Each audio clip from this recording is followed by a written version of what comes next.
But I was amazed in Montreal, and I know they've got a very woke mayor of Montreal, Valerie Plante, who actually fined a church for hosting you.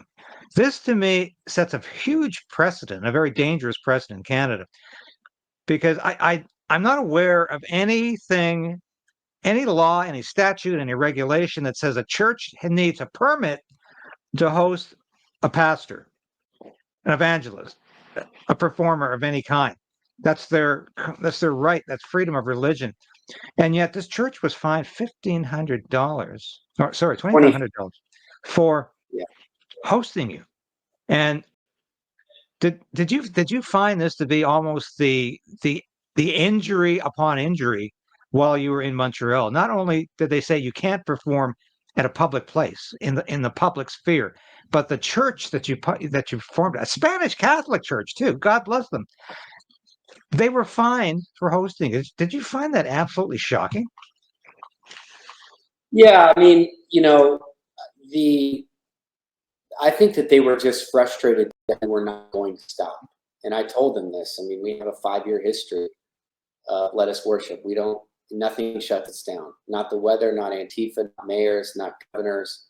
Like when we say we're going to come somewhere and worship, we're going to do it. And I think that they just could not bear to see the fact that we were not going to be controlled. And so they shut down our first venue. Then when we came to the church, they sent the police there to try to intimidate us. I told the police straight up, listen, we're going to do this. You're going to have to drag me off to prison while all this media is around, which isn't good for your government towards my government. But you guys are trying to work on a deal right now. I don't think that's the best plan. And so then we ended up doing it. It's like, well, we'll just find them, like we'll just stick it to them. And it's like, well, now you're in serious breach of Canadian law. And lawyers are salivating. We're working on some litigation right now against this because they really overplayed their hand. And they tried to show that it was a concert and it was planned as a concert, and in order to do a concert you need a permit. And it's just like, no, this is a church service. It's what we do everywhere we go. We do the common things we have in church services. And so we resisted. And I was really proud of those pastors and those people that showed up. And in the face of enormous opposition, we saw fearlessness. And I think that is a picture of what God is doing all across Canada right now. He's raising up that remnant bride, that remnant strong body that's not going to be pushed around. Well, praise God for that. And I think you're probably right, because if nothing had happened to your tour, I think people would not have noticed how bad things are in Canada. I don't think it would Yeah. have been that evident, but because you were persecuted, literally persecuted, harassed, and canceled, Christians across the country noticed, and now they're saying, "What has Canada come to?" And I think they're ready to join Let Us Worship, to join the spirit of that march and to fight back and to push back against this. And during the Biden administration, the justice system in the United States was weaponized against Christians. Pro-lifers thrown in jail for ridiculously long sentences for peaceful protest. Parents at school board meetings concerned about their children being taught nonsense policies like critical race theory were arrested, thrown out.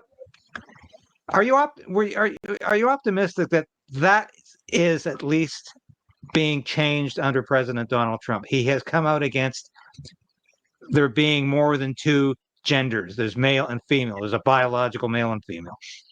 Common sense to Yeah. most of us wasn't to Joe Biden and his administration. And he's also come out against DEI policies and critical race theory policies. Are you optimistic that freedom of religion is looking a lot freer under President Trump than it did under former President Biden? Yeah, and I have to go here, so I'll answer this quickly, and then I got to jump to another interview. But I think that the sobering reality of what we experience in Canada is potentially what it could have looked like if President Trump didn't win. And I think that this is one of the reasons we fought so hard and prayed so much and believed so much that, it was looking really dark in the Biden administration. The attacks on churches, weaponizing the IRS, weaponizing the DOJ to go after pro-life activists. I mean, I could go on and on and on. And so now we're so grateful because we have a president that is standing up in religious liberties, the right to worship, that does fear God. I mean, I just did a worship record inside of the White House. I mean, it's incredible. So yeah, we're really grateful. And I'm really, gives me a lot of hope that if God can do it in my country, that he can do it in Canada as well. And so, yeah, I'm praying that those days of deliverance would come soon to the people, the frozen chosen in Canada. And that's what I want to stand for. Question: people wanting to go to your concerts in Western Canada, do they need to register online, or is it first come, first seated? No, we would just love for them to come. Thank you for spreading the word. We would love for them to show up. It's all going to kick off actually 2 weeks from today on August 20th in Winnipeg. Now that venue has been canceled, but we have several options for where we're going to be. So we're going to be in Winnipeg August 20th. The 21st, we're going to be in Saskatoon, which is, they're holding strong. Praise God for Saskatchewan. The 22nd of August, we're going to be in Edmonton. 23rd, we're going to be in Kelowna, and the 24th, we're going to be in Abbotsford. So all of those cities we are coming to. Just some of the venues may change. So if you go to lettusworship.us, you can find out more info. Or if you go to lettusworship.ca, you can go there and you can also sign our petition. I think we've almost got about 22,000 people that have signed it so far. So raise your voice, raise up a sound, and let's see God change things across the nation. Great. We will be promoting it, Sean. And thank you for coming back to Canada despite the reception you got the last time.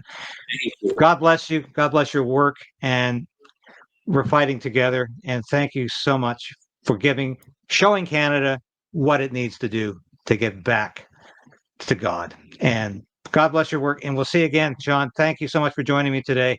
It's been a pleasure. Thank you. Thank you so much. Thank you for all your work. Thank you for reporting. I love it. Keep sending us the articles. We'll keep sharing them. God bless you. Thank you for sharing this station with your friends and family. Thank you for hitting that like button, because I tell you, we are fighting back in a way I've never had to before, because I am going to keep this station on the air. I am going to keep fighting for freedom. I'm going to keep fighting for justice and truth, because that's all I have left. And I am damn determined to resist this Carney government in any way possible, as it encroaches upon our individual freedom. And it will continue to do that, mark my words. And that's why we're here today. I'll be back again tomorrow, same time, same place, 10 a.m. This has been David Krayden, broadcasting live from our nation's capital in Ottawa. Thank you for watching. We'll see you again tomorrow.